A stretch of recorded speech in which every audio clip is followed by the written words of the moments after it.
Assalamualaikum warahmatullahi wabarakatuh. Bapak Ibu dan sekalian, lalu bagaimana upaya mencari rezeki yang berkah? Nah, ini tentang tata caranya. Men berkah itu yang berikut. Yang pertama, rajin berdoa kepada Allah, mohon rezeki yang halal, baik dan berkah. Jadi boleh-boleh rezeki kalau penjelasannya kudu karon dongan disik terus usaha terus donga maning. Donga, ya Allah berilah saya rezeki yang luas, berilah saya rezeki yang halal, berilah saya rezeki yang cukup sebagai bekal di dunia dan akhirat. Karena apa? Kita hidup di dunia ini kan butuh operasional. Cara Jawa zaman dulu cerba suke mobil, Arab gomam, Arab sandal, papan, ya kafe butuh rezeki. Dalam konteks rezeki yang pengertian sempit yaitu ini. Walaupun rezeki yang pengertian luas itu banyak sekali, termasuk kesehatan ini rezeki, termasuk ketentraman itu rezeki, anak itu rezeki, dan seterusnya. Jadi untuk mengiringi usaha ikhtiar semangat bekerja yang dilakukan untuk mencari rezeki yang halal, maka setiap orang muslim Islam hendaknya berdoa kepada Allah. Ya Allah, berilah saya rezeki. Aku pengen siaran hari Mekah lan Madinah. Ini siap-siap sih pada umroh ini mulai dibuka. Ya, siap-siap. Ini dirjennya itu Hilman Latif, Ketua Lazis Pusat, Dirjen Penyelenggaraan Haji dan Umroh. Kalau dulu Pak Nizar yang pernah ke MI dulu waktu bisa acara dari Manado. Nah, ini kita mohon kepada Allah supaya diberi rezeki yang halal, rezeki yang thayyibah, rezeki yang barokah.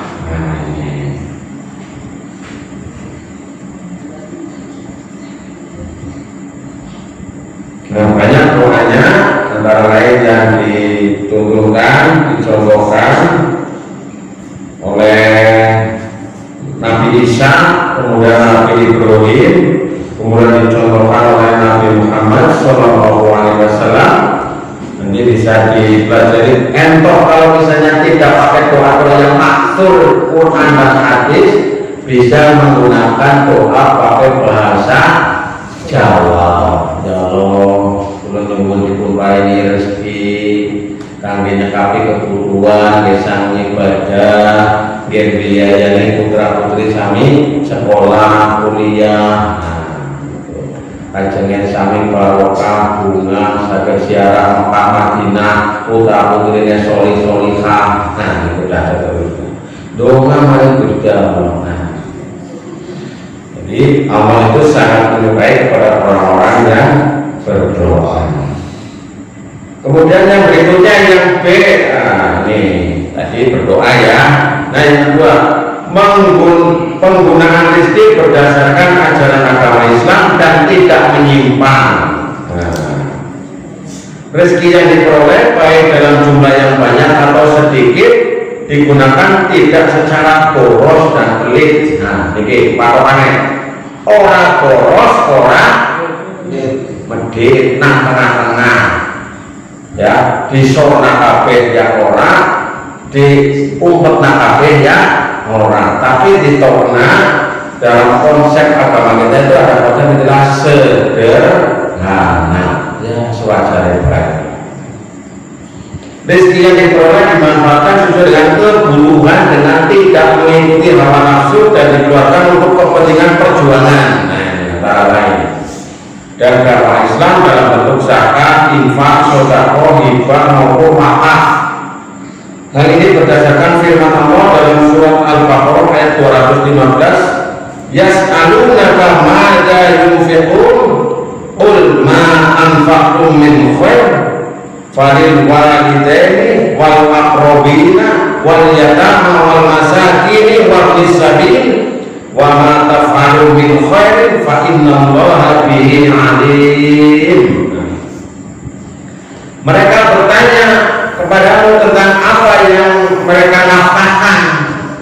Jawablah, apa saja harta yang kamu nafkahkan hendaklah diberikan kepada ibu bapak, karib kerabat, anak yatim, orang miskin, orang yang sedang dalam perjalanan, dan apa saja kebaikan yang kamu buat, maka sesungguhnya Allah Maha mengetahui. Al-Quran surat Al-Baqarah 215. Jadi dibelanjakan hartanya untuk hal-hal yang baik sesuai dengan tuntunan agama Islam. Nah, ini banyak sekali ayat-ayatnya, antara lain yang tadi saya sampaikan, dan satu lagi ini dalam surat Al-Furqan ayat 67. Walladzina idza anfaqu lam yusrifu wa lam yaqulu wa kana baina dzalika qawama. Dan orang-orang yang apabila membelanjakan harta mereka tidak berlebihan dan tidak pula kikir, dan adalah pembelanjaan itu di tengah-tengah antara yang demikian itu. Al-Quran surat Al-Furqan ayat 67. Jadi tidak berlebihan atau israf, tapi juga tidak kikir atau bakhil, ya setengah biasa. Ya ingat saya misalnya pulau jenang sami guru mangan pe angel guru gue anu malah duit sedih guru sing ora penting, sing ora perlu misalnya. Jadi ini kadang-kadang kita membeli makan karena tidak mengikuti kebutuhan tapi mengikuti keinginan. Makan kita jadi makan gue orang mengikuti kebutuhan tapi mengikuti keinginan. Berarti wetenge anu ora pati cocok karo sambel wong anu pengen. Nah niku si akhirnya boten pas. Nah niku poin sing nomor 2 Bapak Ibu, penggunaan rezeki itu berdasarkan tuntunan agama. Maka ada banyak kesempatan anak zakat, ya zakat kan wajib, infak, sedekah, zakat, infak, sedekah, hibah, ya, dan lain-lain. Nah, ini termasuk seragam sedekah yang memiliki bak senajan cilik-cilik tapi dia akeh, pakiran tekotak.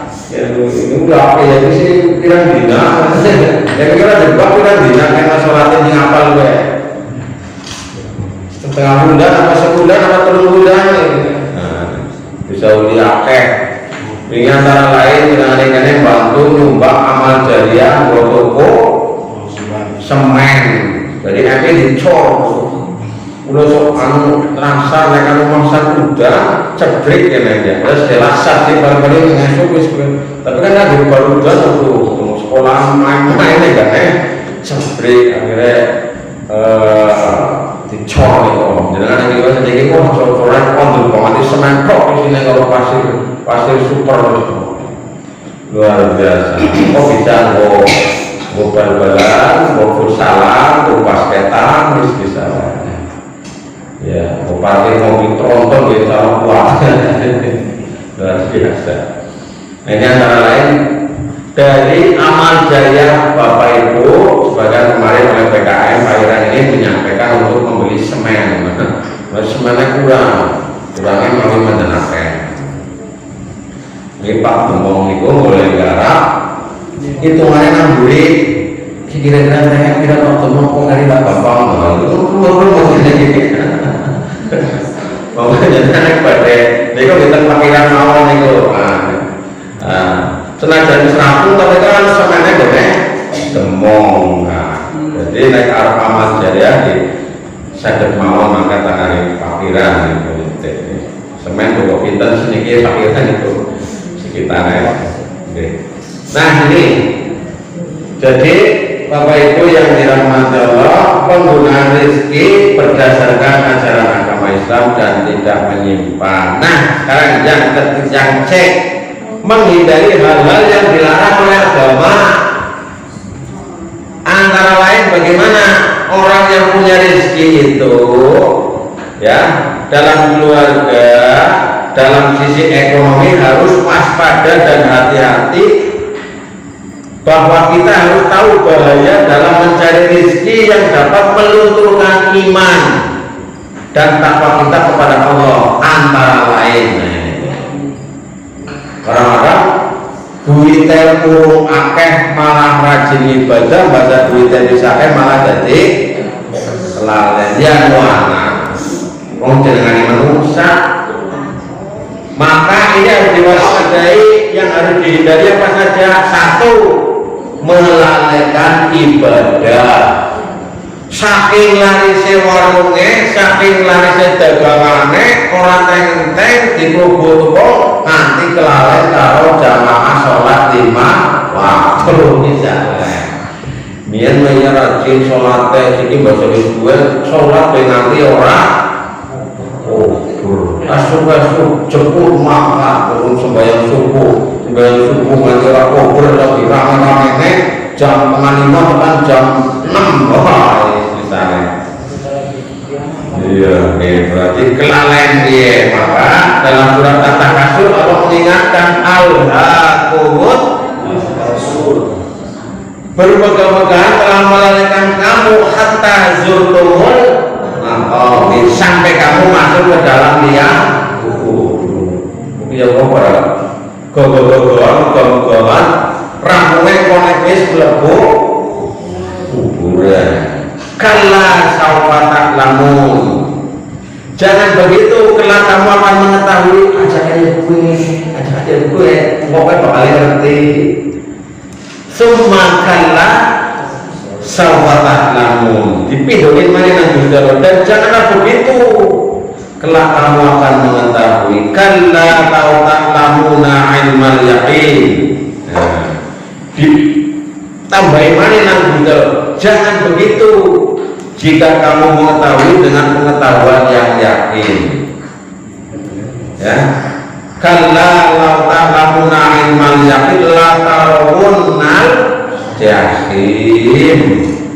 Niscaya kamu benar-benar akan melihat neraka jahim. Summa la tarawunnaha ainal yakin, dan sesungguhnya kamu benar-benar akan melihatnya dengan ainul yakin. Summa latus alunna yauma idzin anin. Kemudian kamu pasti akan ditanyai pada hari itu tentang kenikmatan yang kamu bermegah-megahan di dunia itu. Jadi memang tentu saja sebenarnya bermegah-megahan. Iya, megah-megahan. Baik dari penampilan, dari kendaraan, dari rumah, dan sebagainya, itu wis jadi sifatnya manusia. Tapi yang penting kalau panjenengan sami memanfaatkan rezeki itu, jangan sampai melalaikan ibadah kepada Allah. Aja nanti kelalaian. Kayak ceritanya ini hari zaman Kanjeng Nabi, sing jenengane sahabat ya. Sahabat gue kelambine gantian karo bojone kasaran nek karo digo siji kaya ora nganggo. Wong nek sing anu siji nganggo sing ora nganggo. Jaluk doa nare Kanjeng Nabi niku DP Kanjeng Nabi aku didoa plan aku dari wong sugih. Kanjeng Nabi boten purun niku. Tapi terus wae dreming jaluk wae akhirnya didoa kanane Kanjeng Nabi dadi wong sing sugih. Temenan ya, pertama-tama ada dari musuhi malah jadi kelalaian ibadah karo Gusti.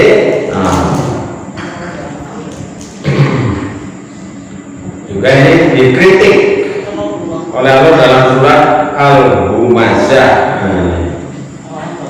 Wailul likulli humazatin lumazah, kecelakaan bagi setiap pengumpat dan pencelah. Siapa itu?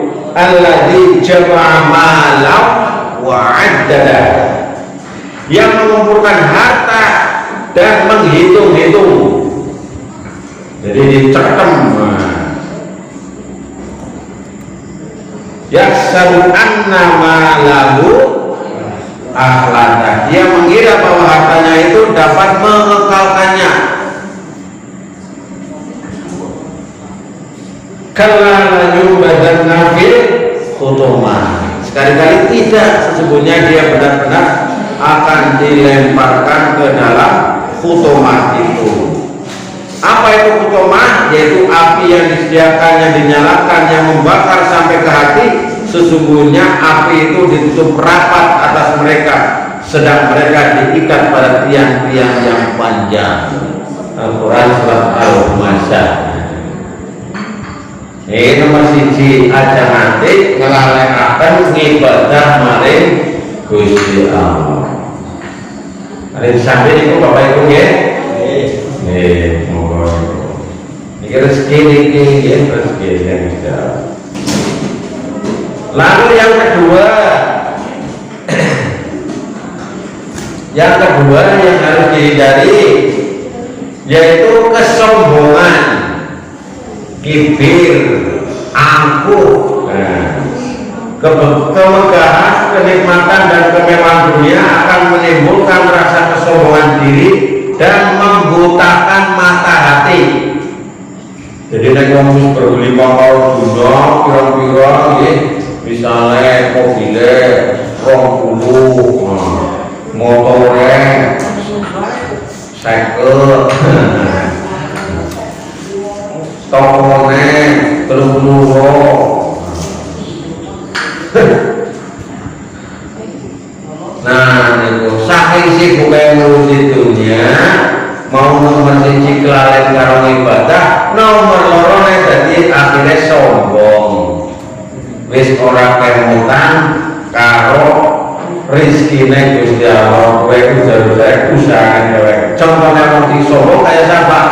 Kayak kisah biyen jenengane Korun nggih. Nah, sing kula jenengan jamin nyebute harta karun. Korun suki-suki wong zaman semangat.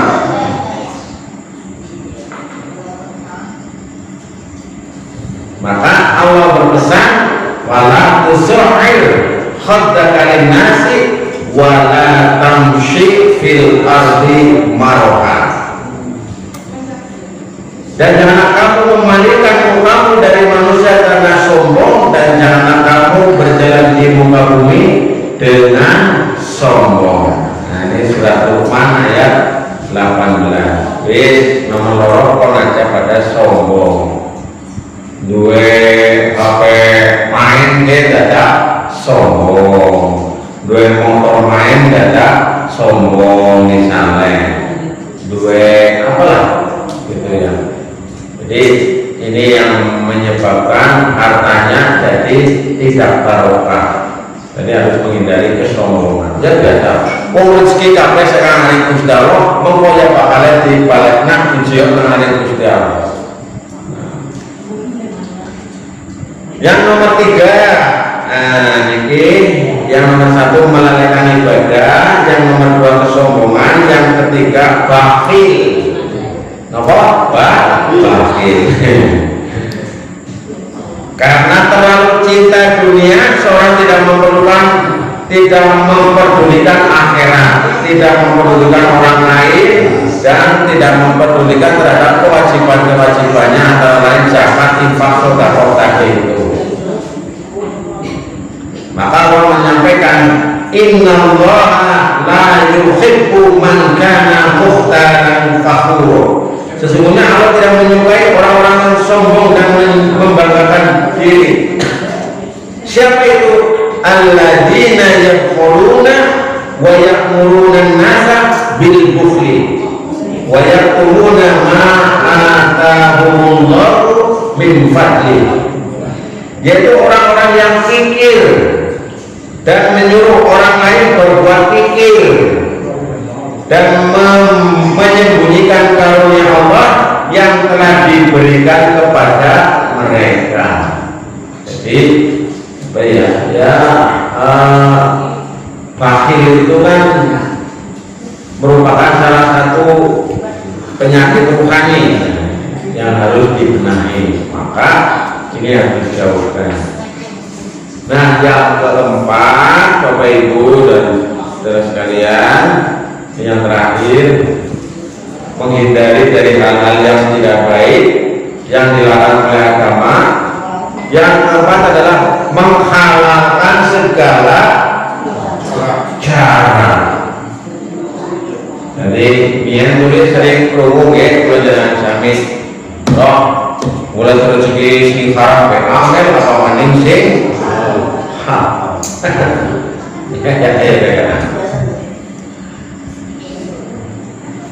ya rezeki itu kan Bapak Ibu, rezeki kuwi jane kudu hasilnya sing dinilai nang Gusti Allah, tapi carane, nah carane, usahane.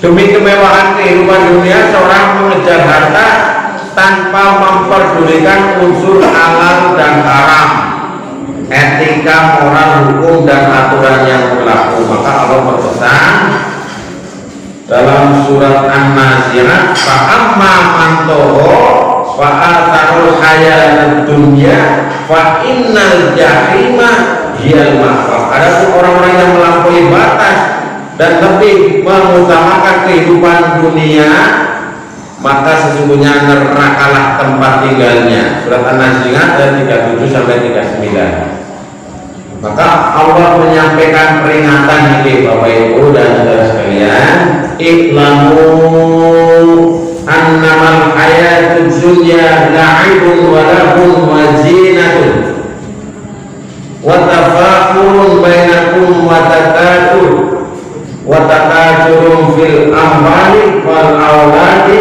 kama tadi ahjabal kufar nabatuhu summa yahiju fatarohu musfarran summa yakunu khudaman wa fil akhirati adabun syadidun wa maghfiratun minallahi wa ridwanun wa mal hayatud dunya illa mata'ul ghurur. Ketahuilah bahwa sesungguhnya kehidupan dunia hanyalah permainan dan suatu yang melalaikan, perhiasan dan bermegah antara kamu serta berbangga-bangga tentang banyaknya harta anak, seperti hujan yang tanaman-tanamannya mengagumkan para petani. Kemudian tanaman itu menjadi kering dan kamu lihat warnanya kuning, kemudian menjadi hancur, dan di akhirat nanti ada azab yang keras dan ampunan Allah serta keriduannya. Dan kehidupan dunia ini tidak lain hanyalah kesenangan yang menipu. Nah ini wa mal hayatud dunya illa mata'ul ghurur. Jadi kehidupan dunia adalah kesenangan yang menipu. Barang sing nenengi sing nglomboni. Nah inilah Bapak Ibu, ada 4 hal yang harus dihindari dalam menciptakan keluarga dalam aspek ekonomi, kaitannya dengan rezeki, kaitannya dengan penghasilan yang ada. Jadi jangan sampai melalaikan ibadah, menimbulkan kesombongan, kemudian menyebabkan fakir, dan yang keempat adalah menghalalkan segala haram.